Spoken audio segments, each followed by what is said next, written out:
Hey everyone, welcome to the front row with Ben Elizabeth. Why do I have a hammer? I will tell you in just a minute. This video I'm going to talk about the importance of wrist strength.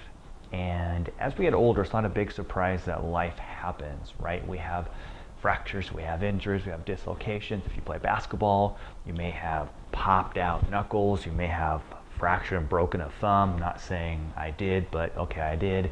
And that happens, and that's going to affect your grip strength as well as your wrist strength. And I just did a video, so if you haven't checked it out, make sure you do. I'll put a link at the back of this video about range of motion of the wrist. The first thing you got to check is, do you have full wrist range of motion? So that means flexion should be at least 70, almost 80 degrees, maybe even 90 degrees, and extension should be at least 70. And this is where most of us lack. I'll have some patients that are in that 30-degree range. You have to be somewhere close to that 70-degree range. So when the wrist comes down, that's flexion, extension.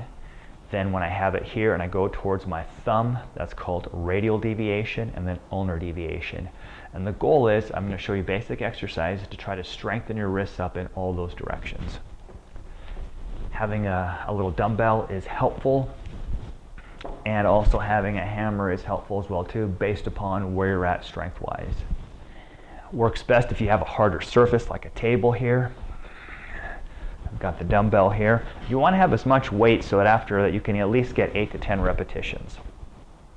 I'm going to let it drop, kind of hang a little bit, give it a good squeeze, and then come up into wrist extension. I'm going to pause, back down, let it roll just a little bit, squeeze it again, and back up.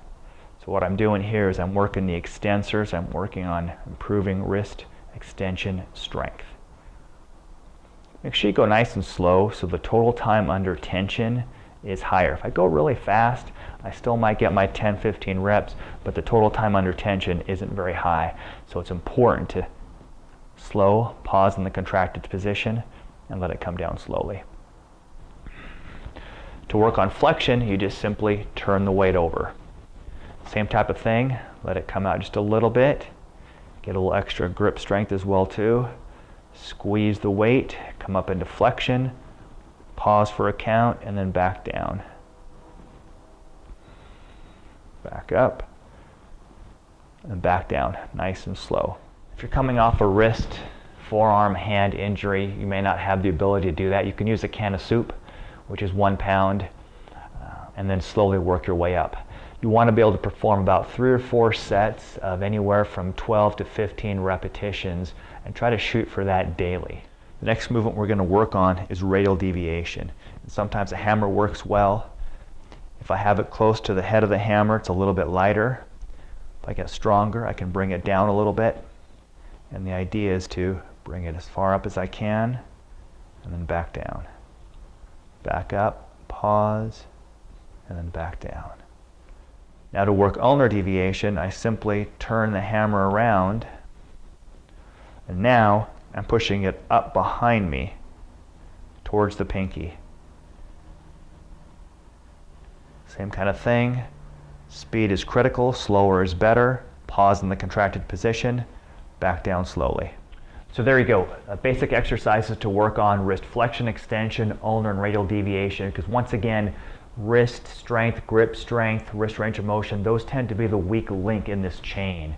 If I'm trying to do something functional, oftentimes what's going to happen or break down, it's going to be I can't hold on to it, or my wrist is going to strain, or something else. Usually not the bigger muscles of the bicep, it's usually going to be the smaller muscles down below. So make sure you train those weak links. Let me know if you have any questions. Please subscribe if you haven't. And if you found the video helpful, give it a thumbs up.